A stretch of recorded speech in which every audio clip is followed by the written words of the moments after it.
ప్రస్తుతం మనం మేడ్చల్ జిల్లాలో ఉన్న ప్రముఖ కాంగ్రెస్ పార్టీ సీనియర్ నాయకులు రాపోలు రాములు ఇంటి వద్దకు చేరుకుంటున్నాం.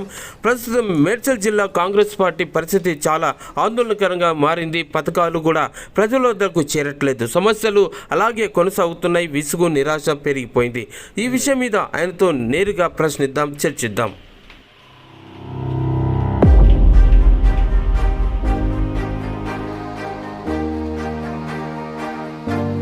జిల్లాలో కాంగ్రెస్ పార్టీ ప్రశ్నార్థకంగా మారింది.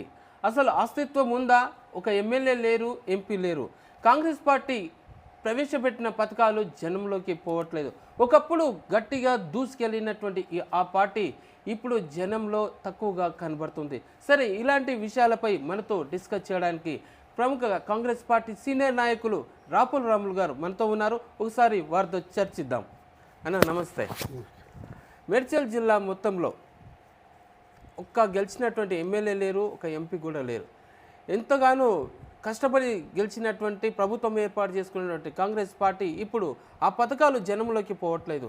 దీన్ని ఏ విధంగా అర్థం చేసుకోవాలి? మాట ఒకటి వాస్తవము ఏంటంటే జిల్లాలో మేడ్చల్ జిల్లాలో 7 నియోజకవర్గాలు ఉన్నాయి. 7 నియోజకవర్గాల్లో మా కాంగ్రెస్ పార్టీ అభ్యర్థులు ఎవరు కూడా విజయం సాధించాలనే విషయం అందరికీ తెలుసు. కానీ ఎవరైతే రాష్ట్ర ప్రభుత్వము రేవంత్ రెడ్డి గారి నాయకత్వంలో బ్రహ్మాండమైనటువంటి పథకాలు తీసుకురావటం జరిగింది. అందులో ప్రధానమైనది పేదలను దృష్టిలో పెట్టుకొని, ముఖ్యంగా మహిళలను దృష్టిలో పెట్టుకొని ఏదైతే మహిళా డిక్లరేషన్ జరిగిందో, సోనియా గాంధీ గారి నేతృత్వంలో మహిళా డిక్లరేషన్ ఎన్నికల ముందు ఇచ్చిన వాగ్దానం మేరకు మహాలక్ష్మి పథకంలో భాగంగా ప్రభుత్వం అధికారంలోకి వచ్చిన మొట్టమొదటిసారే మహిళలకు ఉచితంగా బస్సు ప్రయాణము ప్రవేశపెట్టడం జరిగింది. అవును. అదేవిధంగా 500 రూపాయలకే గ్యాస్ సిలిండర్ ఇస్తున్నటువంటి పరిస్థితి కాంగ్రెస్ ప్రభుత్వానికి. అదేవిధంగా 200 యూనిట్ల వరకు ఏదైతే విద్యుత్ సరఫరా చేస్తుందో రాష్ట్ర ప్రభుత్వం, దాంట్లో 200 యూనిట్లు ఎవరైతే వాడుకుంటారో వాళ్ళందరికీ కూడా ఉచితంగా 200 యూనిట్ల వరకు మేము సబ్సిడీ ఇవ్వటం జరుగుతుంది. అంటే వాళ్ళకు ఎలాంటి మేము డబ్బులు వసూలు చేయకుండా చేస్తాము. అదేవిధంగా మహిళలను దృష్టిలో పెట్టుకుని ముఖ్యంగా ఇందిరమ్మ ఇండ్లు లేని పేదలకు ఈరోజు ఒక నియోజకవర్గానికి 3,500, మా నియోజకవర్గానికైతే మేడ్చల్ నియోజకవర్గానికైతే సుమారు 4,500 ఇండ్లను మంజూరు చేసినటువంటి ఘనత రాష్ట్ర ముఖ్యమంత్రి వర్యులు రేవంత్ రెడ్డి గారు. అదేవిధంగా ఏదైతే గతంలో టీఆర్ఎస్ ప్రభుత్వము కేసీఆర్ నాయకత్వంలో ఉన్నప్పుడు ఈ కులాలను ప్రోత్సహించి గొల్లోళ్ళకు గొల్లు కాసుకోవాలి, గమలోళ్ళు చెట్లు ఎక్కాలి, బెస్తలు చేపలు పట్టుకోవాలి, ఇట్లా అనేక రకాల శాఖలోళ్ళు బట్టలు ఉతుక్కోవాలి, మంగళోళ్ళు కటింగ్లు చేయాలి, మాదిగోళ్ళు చెప్పులు కుట్టుకోవాలి. ఈ విధమైనటువంటి అంటే కుల వ్యవస్థను పెంచి పోషించే విధంగా, కుల వ్యవస్థను యథాతథంగా ఉంచే విధంగా వాళ్ళకి ఏదో ఎంగిలి మెతికిలు వేసినట్టు 2 పథకాలు ఏదో కొన్ని డబ్బులు వేసేసి వాళ్ళని అక్కడికే పరిమితం చేసినటువంటి పరిస్థితి గత ప్రభుత్వం చేసింది. ఇలా రేవంత్ రెడ్డి గారి నాయకత్వంలో వచ్చినటువంటి ఏదైతే రాహుల్ గాంధీ గారి ఆదేశాల మేరకు నడుస్తున్నటువంటి కాంగ్రెస్ పార్టీ ఈ రోజున యువతకు స్కిల్ డెవలప్మెంట్ యూనివర్సిటీ ఒకటి ప్రారంభించడం జరిగింది. స్కిల్ యూనివర్సిటీ ఐటీఐ చేసే వాళ్లకు, అదేవిధంగా ఎలక్ట్రీషియన్లకు, ప్లంబర్కి, తర్వాత అనేక రకాల వృత్తి విద్యా కోర్సులను ప్రవేశపెట్టి ఈ రోజున ఆ యువతను తన కాళ్ళ మీద తాము నిలబడి తన బతికే విధంగా ఈ రాష్ట్ర ప్రభుత్వం కృషి చేస్తూ ఉన్నది. ఇట్లా అనేక పథకాలు ఒక్కొక్కటి చెప్పుకుంటూ పోతే ఇంకా రేషన్ కార్డు 10 సంవత్సరాల కాలంలో కేసీఆర్ ఒక్క రేషన్ కార్డు కూడా ఇవ్వలేదు. ఈ రోజున లక్షలాది నిరంతర ప్రక్రియ కింద పెట్టింది. ఏదో ఇది లాస్ట్ డేట్ లేదు ఈ రేషన్ కార్డులకు. ఇప్పుడు ప్రతి పేదవాడికి, అర్హులైన పేదవాడికి ఖచ్చితంగా రేషన్ కార్డు ఇవ్వాలనే ఒక దృక్పథంతో రాష్ట్ర ప్రభుత్వము ముందుకు పోతూ ఉంది. అయితే ఇక్కడ ఇన్ఛార్జీలు ఏదైతే ఎమ్మెల్యేలు లేరనే విషయమే కానీ, ఎంపీలు కూడా లేరనే విషయమే కానీ, మాకు ఎవరైతే ఇన్ఛార్జీల వ్యవస్థను ప్రవేశపెట్టారు, ఇన్ఛార్జీలను వాళ్ళని పెట్టి ఆ ఇన్ఛార్జీల ద్వారా, అదేవిధంగా జిల్లా అధ్యక్షుల ద్వారా ఈ పథకాలు, అతని ముఖ్యమైన నాయకుల ద్వారా ఈ పథకాలు ప్రజలకు చేరవేసే విధంగా మేము ముందుకు పోతూ ఉన్నాం. ఖచ్చితంగా ఆ విధంగా పనిచేస్తున్నామని చెప్పి కూడా ఈ సందర్భంగా తెలియదు. అయితే గత ఎన్నికల ప్రజలంతా తిరస్కరించిన వాళ్ళనే ఇప్పుడు ఇన్ఛార్జీలుగా పెట్టారు. మరి ఇది ఎంతవరకు కరెక్ట్? ఇది ప్రజలు దీన్ని వెల్కమ్ చేస్తారా? ఎట్లా అనుకుంటారు దీన్ని? ప్రజలు తిరస్కరించిన మాట వాస్తవమే, కానీ హైదరాబాద్ మొత్తంలో, హైదరాబాదు పరిధిలో మేడ్చల్, రంగారెడ్డి, హైదరాబాద్ పరిధిలో కొంత మాకు ఎమ్మెల్యేలు రాని పరిస్థితి అయితే ఉంది. ప్రజలు ఓడిపోయారు. కారణం అనేకం ఉండొచ్చు దానికి, కానీ మళ్ళీ వాళ్ళనే పెట్టడము అనేది కూడా అది ప్రభుత్వం యొక్క, రాష్ట్ర ముఖ్యమంత్రి గారి యొక్క నిర్ణయానికి మేము కట్టుబడి ఉండవలసి వస్తుంది. అయితే కట్టుబడి ఉండవలసి వస్తుంది. ఎందుకంటే ఒక క్రమశిక్షణ గల కార్యకర్తగా మేము ఎవరికైనా ఇష్టమున్నా లేకపోయినా ముఖ్యమంత్రి గారు తీసుకున్న నిర్ణయానికి, పార్టీ తీసుకున్న నిర్ణయానికి మేమంతా కూడా కట్టుబడి పనిచేయవలసిన అవసరం మాకే. మరి ప్రజాక్షేత్రంలో వీళ్ళందరినీ తిరస్కరించింది కదా, మరి రాబోయే కాలంలో పార్టీకి కొంచెం అప్రతిష్ట వచ్చే ప్రమాదం ఉంది. అంటే ప్రజా పథకాలు బాగున్నాయి, ప్రభుత్వ పథకాలు బాగున్నాయి, ప్రజలు సంతోషంగా ఉన్నారు, ప్రతి ఒక్కరికి న్యాయం జరిగే విధంగా. గత ప్రభుత్వంలో అయితే ముఖ్యమంత్రిని కాదు, మంత్రులను కలిసే పరిస్థితి లేదు. ఒక నియంత పాలన ఉండేది. అసలు ఎవరిని కలిసే పరిస్థితి. ముఖ్యమంత్రి గారు అయితే అసలు చాలా కష్టం. ఎవరికి, మినిస్టర్లకు, ఎమ్మెల్యేలకు, ఎంపీలకు కూడా, ముఖ్యమైన నాయకులకు, పార్టీ కార్యకర్తలు కూడా దొరకలేనటువంటి పరిస్థితి. కానీ ఈరోజు నిత్యం ప్రజలకు అందుబాటులో ఉన్నటువంటి మంత్రులు ఉన్నారు, అదే ముఖ్యమంత్రి గారు ఉన్నారు. అనేక కార్యక్రమాలకు వాళ్ళు శ్రీకారం చుడుతూ ఉన్నారు. కాబట్టి ఈ రోజున కొద్దిగా ఇన్ఛార్జీల కంటే ఎక్కువ రాష్ట్ర ప్రభుత్వం చేస్తున్నటువంటి పథకాల మీదనే ప్రజలు రిసీవ్ చేసుకొని వాళ్ళు ఓన్ చేసుకుంటారు అనేది నాకున్నటువంటి అభిప్రాయం. మరి ఇట్లాంటి పరిస్థితుల్లో మేడ్చల్ జిల్లాలో అభివృద్ధి, ఈ సమస్యలన్నింటినీ ముందలేసుకొని అభివృద్ధి దిశలో పోవాలంటే మీరు పార్టీకి ఏం సూచిస్తారు? నా వ్యక్తిగతంగా అయితే ఈ ఎవరైతే ఓడిపోయిన వ్యక్తులు ఉన్నారు కదా, వాళ్ళు కొద్దిగా గతం నుంచి కూడా పార్టీ కోసం పనిచేసినటువంటి వ్యక్తులే. ఒకలో ఇద్దరో ఎన్నికల కంటే ముందు చేరినటువంటి వాళ్ళు ఉన్నారు.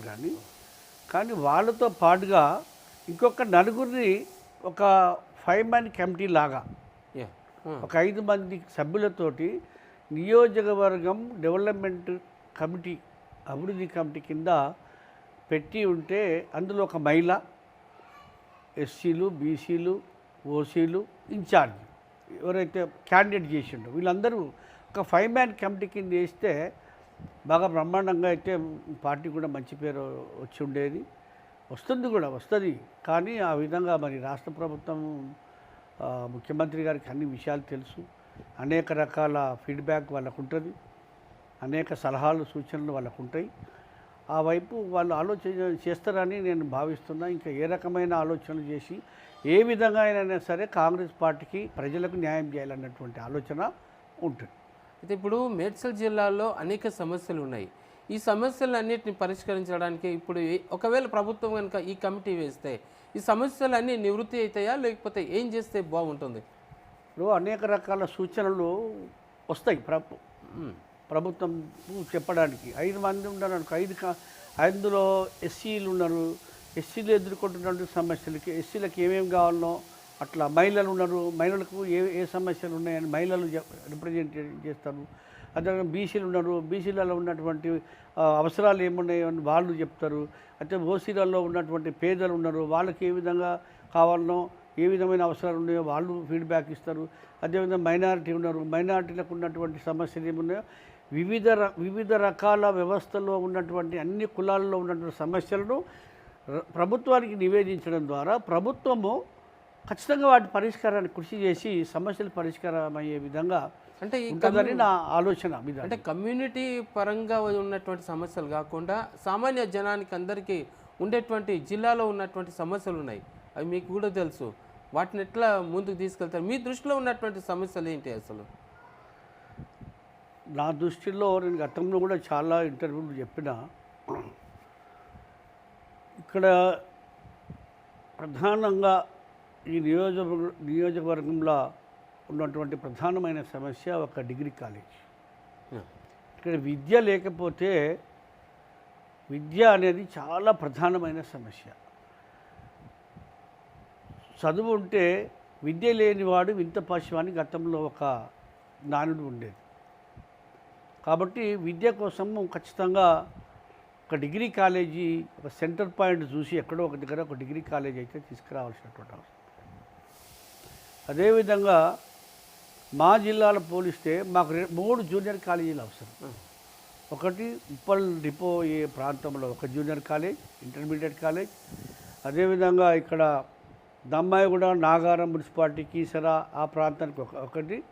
అదేవిధంగా మేడ్చల్ కేంద్రంగా ఒక జూనియర్ కాలేజ్. ఈ 3 జూనియర్ కాలేజీలు, ఒక డిగ్రీ కాలేజ్ మనం పెట్టుకుంటే బాగుంటుంది. నెంబర్ 1.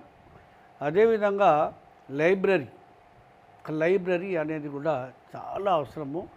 జిల్లా గ్రంథాలయ చైర్మన్ ఉన్నప్పటికీ కూడా ఈ 3-4 ప్రాంతాల్లో ఒక గ్రంథాలయాలు ఏర్పాటు చేస్తే విద్యాపరంగా ప్రజలకు ఒక అవేర్నెస్ వచ్చి, అనేక ఇలా కాంపిటేటివ్ ఎగ్జామ్స్ జరుగుతూ ఉన్నాయి, గ్రూప్ 1, గ్రూప్ 2 ఎగ్జామ్స్ జరుగుతూ ఉన్నాయి, ఇంజనీరింగ్ స్టూడెంట్స్ ఉన్నారు. ఇట్లా రకరకాల పుస్తకాలు విద్యార్థులకు అందుబాటులో తీసుకొచ్చి, ఎందుకంటే పేద విద్యార్థులు ఉన్నారు, పేద విద్యార్థులకు పుస్తకాలు కొనుక్కునే స్తోమత కూడా ప్రభుత్వం వాళ్ళకు లేనప్పుడు ఈ గ్రంథాలయాలు వారికి చాలా ఉపయోగపడతాయి. ఇట్లాంటి బుక్స్ను మనం అక్కడ పెట్టాలి.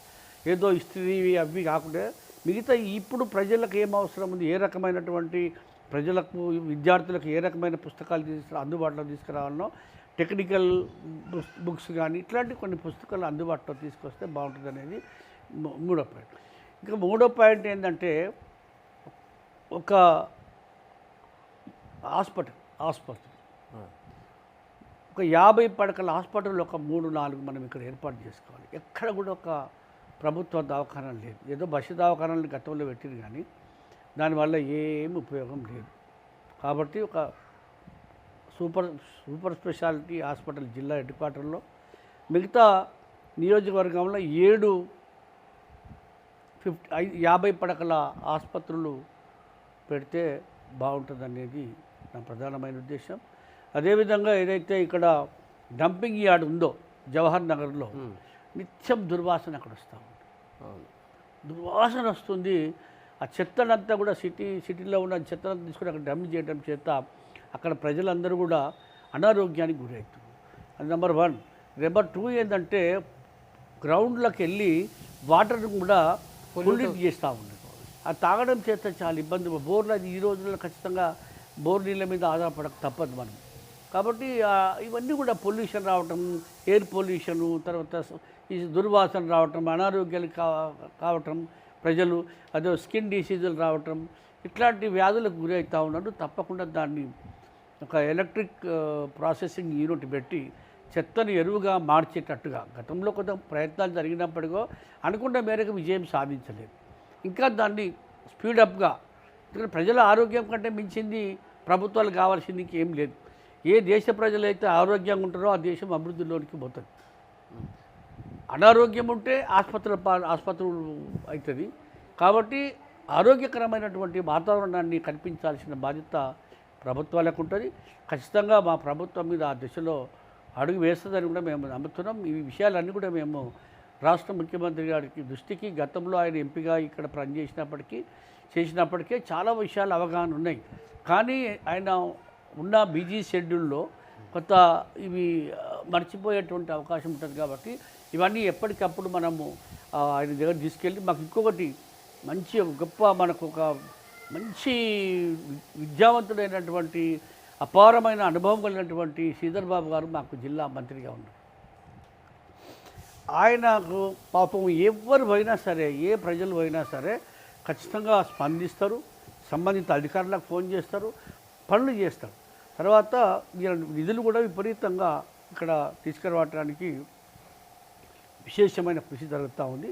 తద్వారా నియోజకవర్గంలో అన్ని ప్రాంతాలు కూడా సమదృష్టితో అభివృద్ధి అయ్యేటువంటి అవకాశం ఉందని చెప్పి నేను భావిస్తున్నాను. ఇప్పుడు జిల్లాలో చాలా సమస్యలు అపరిష్కృతంగా ఉన్నాయి. జిల్లా ఇన్ఛార్జి మినిస్టర్గా శ్రీధర్ బాబు ఉన్నారు. వీటన్నిటిని ఇప్పటికి ఇంకా ఎక్కడి సమస్యలు అక్కడనే ఉన్నాయి. ఇవన్నీ ఎట్లా పరిష్కరిస్తారని మీరు భావిస్తారు? సంవత్సర కాలం అయింది, సంవత్సరంన్నర కాలం అయింది, ఇంకా 3.5 సంవత్సరాలు ఉన్నది.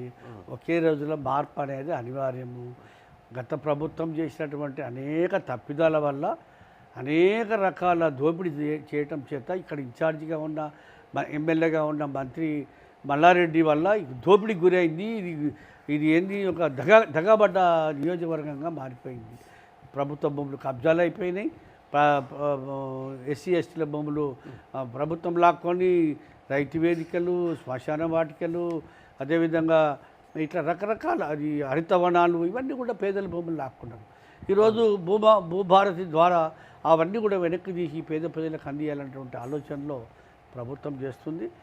తప్పకుండా ఈ అపరిష్కృతం ఉన్నటువంటి సమస్యల్ని ఏదైతే అత్యవసరంగా ఇప్పుడు డీల్ చేయాలనో, అత్యవసరంగా పరిష్కరించాలనో దాని మొదటి ప్రయారిటీ కింద అట్లా ఒకటికొకటి చేసుకుంటూ ఖచ్చితంగా ఈ 5 ఏళ్ల కాలంలో ఈ సమస్యలను కూడా పరిష్కరించే ఆలోచన ప్రభుత్వానికి ఉంది అని చెప్పి నేను భావిస్తున్నాను. చివరిగా దగాపడ్డ తెలంగాణ అని చెప్పేసి తెలంగాణను సాధించుకున్నాం. ఇప్పుడు జిల్లాని దగాపడ్డది జిల్లా.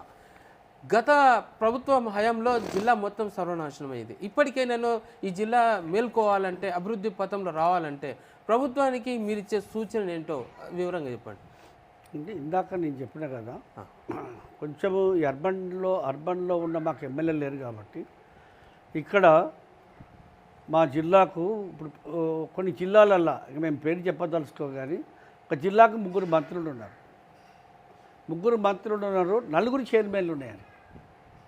4 చైర్మన్లు ఇచ్చారు. ఇంకొక జిల్లాకు 2 మంత్రులు ఉన్నారు, 3 చైర్మన్లు ఇచ్చారు. మా జిల్లాకు ఒక మంత్రి లేడు, ఎమ్మెల్యే లేడు, ఎంపీ లేడు, ఎవరు లేరు.